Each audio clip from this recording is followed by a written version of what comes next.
Olá pessoal, Pastor Marcelo Ferreira aqui do Teologando, seja muito bem-vindo mais uma vez na nossa playlist do Bíblia Simples, que tem por objetivo ajudar você de maneira prática a estudar e compreender o livro de Deus e, claro, conhecer o próprio Deus.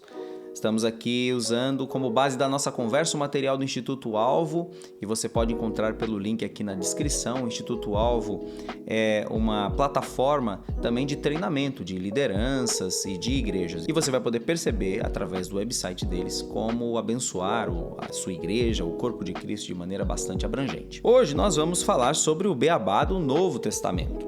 Então você já acompanhou comigo no vídeo passado uma noção bastante genérica daquilo que chamamos de Antigo Testamento, a Antiga Aliança. Quando vamos para o Novo Testamento, são menos livros. E aqui não há diferença de números entre a Bíblia protestante e a Bíblia católica. Os dois têm 27 livros, não é?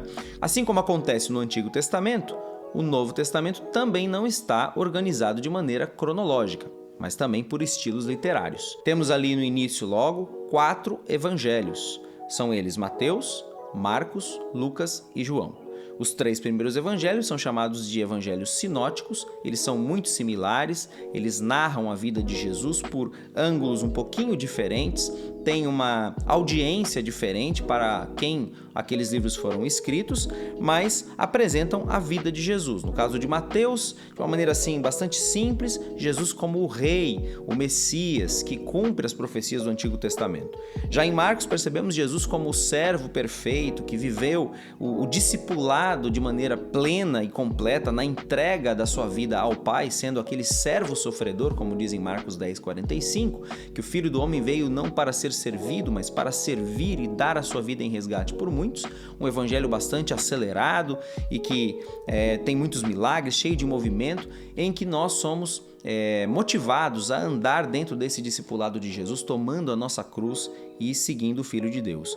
Depois temos o evangelho de Lucas, o médico amado, um grego, um gentil, que escreve também o Novo Testamento, e o livro de Atos dos Apóstolos. Ele que é considerado um grande historiador dentro do Novo Testamento. Ele fez pesquisas, foi a fontes primárias, fez uma acurada investigação para narrar o seu evangelho para o excelentíssimo Teófilo. E assim ele escreve 2 volumes de uma mesma obra, Lucas e Atos. E depois temos o Evangelho de João, que é chamado dentro da teologia de o Evangelho suplementar, porque ele tem características diferentes dos 3 primeiros evangelhos. O Evangelho de João é como se ele colocasse o microfone na boca de Jesus e desse a ele o palco para que Jesus falasse e discursasse com uma autoconsciência muito lúcida. Nós temos ali a percepção que Jesus tem de si próprio, a sua autoconsciência como Filho de Deus, como alguém divino e que veio ao mundo para ser o Salvador. Quando terminamos os 4 evangelhos, passamos para uma outra categoria de livros, que é um livro histórico dentro do Novo Testamento, o livro de Atos. Já falei aqui que foi escrito por Lucas, o mesmo que escreveu o Evangelho, não é? Ele, como um médico, ele, como uma pessoa erudita, deixa ali um legado extremamente importante para a história da igreja, mostrando não só aquilo que Jesus começou a fazer e ensinar ali no Evangelho, mas aquilo que o Espírito Santo iria fazer por meio dos discípulos quando este desceu sobre a igreja conforme a promessa de Jesus Cristo e como o Evangelho se expandiu pelo Império Romano, chegando até a capital, que é assim que termina o livro, no capítulo de número 28, com o apóstolo Paulo preso, mas falando de Jesus livremente numa casa alugada a todos aqueles que visitavam a ele e mesmo a toda a guarda pretoriana romana. Depois do livro de Atos, nós vamos ter as cartas do apóstolo Paulo.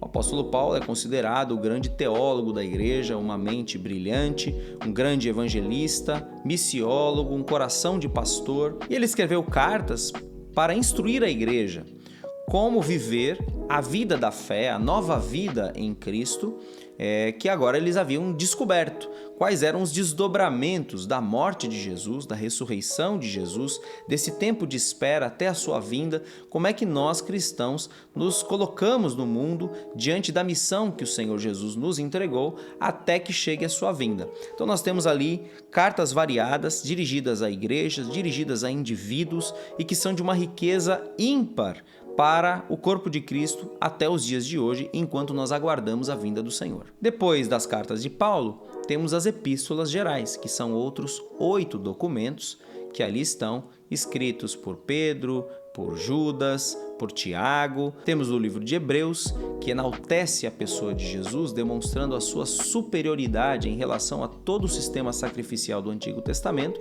É nessa hora que vale a leitura do Antigo Testamento, de Levítico, de Números, de Êxodo, para que você possa perceber as conexões entre a Antiga Aliança e a Nova Aliança e como Jesus é um sacerdote infinitamente superior que adentrou os céus e que, portanto, fez todo o trabalho suficiente para que nós fôssemos salvos.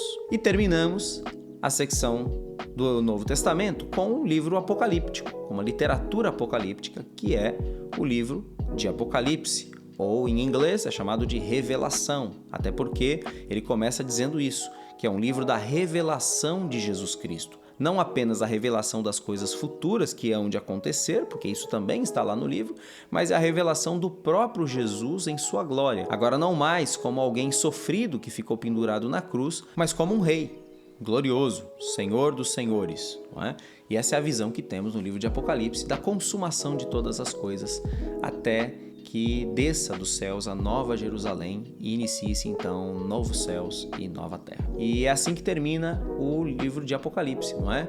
Maranata, ora vem, Senhor Jesus. Essa é a nossa esperança. E assim termina a Bíblia Sagrada, não é? O livro do Apocalipse, quase que dando as mãos para o livro de Gênesis. Olha que beleza incrível, que harmonia. Começa lá com um jardim e termina com uma cidade, jardim, restaurada, perfeita, em que Cristo é a glória da cidade. Então, muito bem, eu quero deixar para a gente finalizar esse vídeo aqui uma tarefa para você. Quais são os 7 eu sou que Jesus falou no Evangelho de João? Escreve aqui nos comentários e eu espero te ver no próximo vídeo aqui do Bíblia Simples. Um grande abraço!